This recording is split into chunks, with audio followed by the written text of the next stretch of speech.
Seorang nelayan di Kabupaten Goa meraih hadiah utama berupa 1 unit mobil Daihatsu melalui program undian Badai Emas Pegadaian. Hadiah tersebut diterima setelah namanya keluar sebagai pemenang dalam pengundian yang digelar Pegadaian untuk nasabah setia. Program Badai Emas Pegadaian merupakan bentuk apresiasi perusahaan kepada masyarakat yang memanfaatkan produk dan layanan Pegadaian. Pemenang diketahui berprofesi sebagai nelayan yang selama ini aktif menjadi nasabah Pegadaian di wilayah Goa. Penyerahan hadiah mobil dilakukan secara resmi dengan disaksikan perwakilan Pegadaian dan masyarakat sekitar. Program undian ini diikuti oleh ribuan nasabah dari berbagai latar belakang profesi.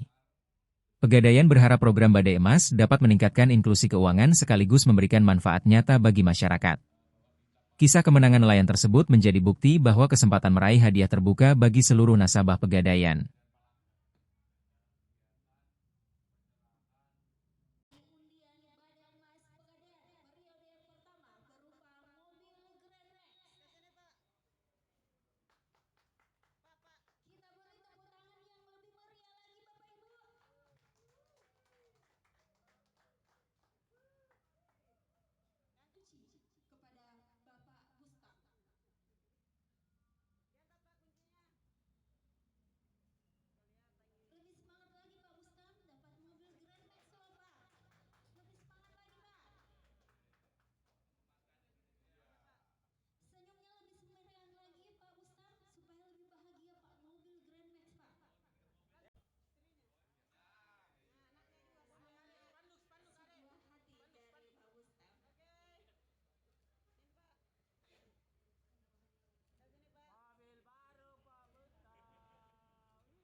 Download Tribun X sekarang, menghadirkan lokal menjadi Indonesia.